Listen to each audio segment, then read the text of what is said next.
আসসালামু আলাইকুম। ঈদ মুবারক। দেশে বিদেশে পৃথিবীর যে যে প্রান্ত থেকে আজকে আমার এই ভিডিওটি ক্লিক করেছেন সবাইকে পবিত্র ঈদ উল ফিতরের শুভেচ্ছা এবং ভালোবাসা রইল।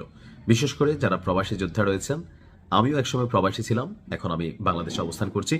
তো তারপরেও প্রত্যেকটা প্রবাসী যারা পরিবার ছেড়ে এই ঈদ করছেন, আমি আসলে বুঝতে পারি তাদের অন্তরের আকুতিটা কতটুকু।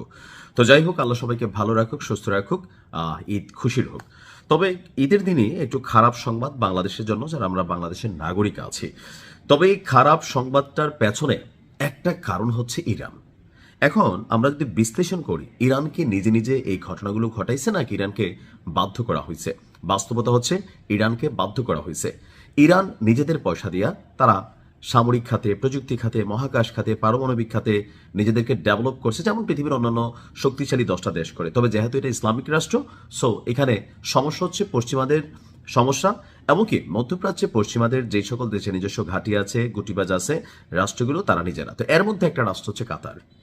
ইরানের বিরুদ্ধে ট্রাম্পকে অভিযান চালানোর জন্য সৌদি এবং কাতার সবচেয়ে বড় বেশি ভূমিকা রেখেছে, এটা নিয়ে আপনারা ইতিমধ্যে জেনে গেছেন। তো এর পরিপ্রেক্ষিতে কাতারে অনেক বড় হামলা চালাইছে ইরান। আর গতকালকে নিউজটা দিয়েছিলাম, প্রায় 5 বছরের জন্য কাতারকে পিছাই দিছে যে উদীয়মান অর্থনীতি ছিল। আর মেইন কারণটা হচ্ছে কাতারের রাস লাফান ইন্ডাস্ট্রিয়াল সিটি, সেখানে ইরানের ক্ষেপণাস্ত্র হামলায় ব্যাপক ক্ষয়ক্ষতি হয়েছে।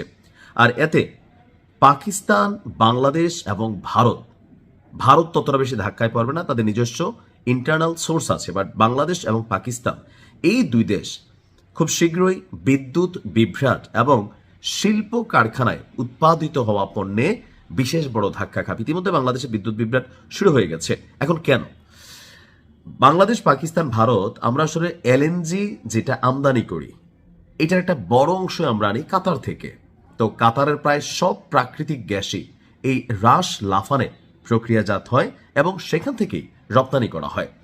জ্বালানি খাতের তত্ত্ব বিশ্লেষণকারী প্রতিষ্ঠান ক্যাপলারের মতে পাকিস্তান এবং বাংলাদেশ তাদের এলএনজি আমদানির যথাক্রমে 99% এবং 70% পায় কাতার থেকে।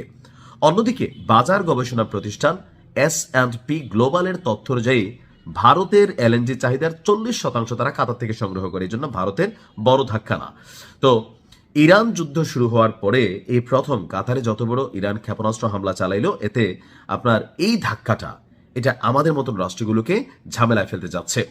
রাসলাভান স্থাপনার পরিচালক এবং রাষ্ট্রায়ত্ত প্রতিষ্ঠান কাতার এনার্জি, তারা আপনার বলছে যে যেই ক্ষেপণাস্ত্র হামলা হয়েছে, স্বাভাবিক উৎপাদনে ফিরতে কোম্পানিটির 3 থেকে 5 বছর সময় লেগে যেতে পারে।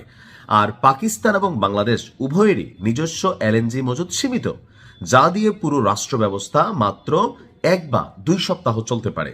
ফলে সরবরাহ বিঘ্নিত হওয়ার ধাক্কায় বাংলাদেশ এবং পাকিস্তান রয়েছে।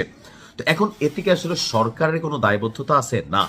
বাট যেহেতু এই মুহূর্তে সরকার, রাষ্ট্র ক্ষমতায় বিএনপি, এটা একটা ধাক্কা বিএনপির উপর দিয়ে যাবে। ইতিমধ্যে পাম্পগুলোতে গেলে 200 টাকা, 1000 টাকা, এর বেশি কিন্তু আপনার তেল দিচ্ছে না। এটা এখনো কিন্তু স্বাভাবিক। বাংলাদেশ, সিঙ্গাপুর এবং বিভিন্ন দেশ থেকে হিউজ পরিমাণ টাকা দিয়া সরকার এলএনজি কিন্তু কিনছে। ইরান বাংলাদেশের শিপকে তারা হরমুজ প্রণালীতে ডিস্টার্ব করতেছে না। বাট আমরা চাই না চাই আমরা এই সিস্টেমের মধ্যে আটকে গেছি। তো এখন বাংলাদেশ সরকার বিকল্প ব্যবস্থা খুঁজছে। যদিও সরকার বলছে তেমন কোনো ধাক্কা পোহাতে হবে না, আমরা জাস্ট হচ্ছে একটু নিজেরা কি বলা হচ্ছে, একটু সচেতন হইতে হবে, একটু মিতব্যয়ী হইতে হবে। তারপরেও এটা একটা বড় ধাক্কা লাগতে যাচ্ছে। এখন এই ধাক্কার জন্য রাষ্ট্র কিভাবে বিকল্প ব্যবস্থা নেবে, অথবা মাত্র সরকার একটা হানিমুন পিরিয়ড চলছে এই সরকারের, তো এই মুহূর্তে সেই ধাক্কাটা আসলে কিন্তু একটা বড় ধরনের প্রতিক্রিয়া তৈরি করবে। তো দেখা যাক কি হয়। ভালো থাকুন। আসসালামু আলাইকুম।